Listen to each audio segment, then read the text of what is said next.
Вы не поверите, но муж понятия не имел, какие у меня были планы на этот камин. Я считаю, что женщина должна уметь удивлять своего мужчину. Поэтому пока у моего мужа шло совещание на втором этаже, я быстренько покрасила стену. Конечно, девушка отчаянная. Сказать, что муж был в шоке, это значит ничего не сказать. Но знаете, на то это и сюрприз. Но это были всего лишь цветочки. Ягодки будут в конце. Детально продумав эскиз в голове, я приступила к работе.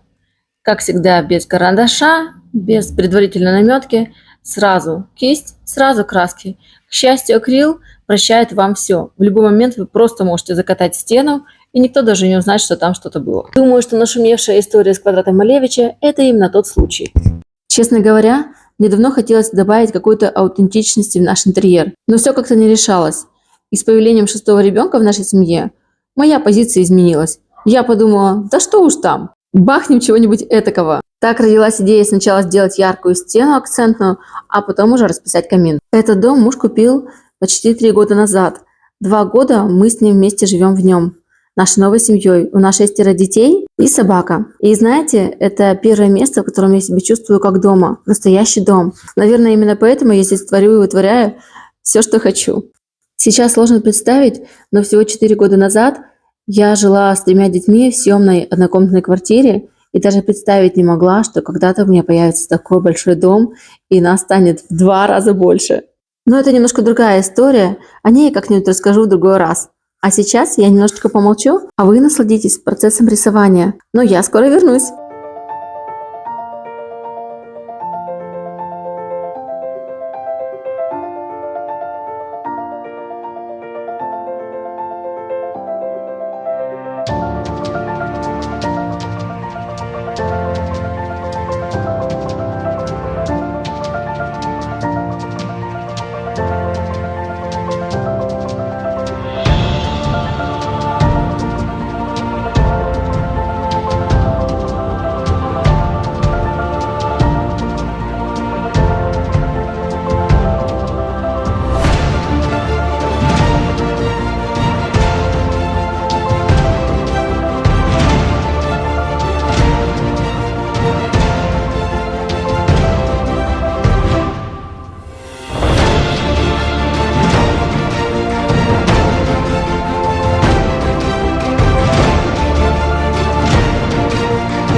В общей сложности на роспись у меня ушло 4 часа. Дети были в восторге. Мужу тоже понравилось. А у меня появилась новая головная боль, потому что теперь камин выглядит слишком круто. И всю остальную обстановку придется дотягивать. Поэтому, друзья мои, нас ждут новые переделки. Подписывайтесь, не пропускайте, и спасибо вам за лайк. Самое время вспомнить, что было до и что у нас получилось после. Кстати, колибри – это символ возрождения, символ любви и крепкого дома.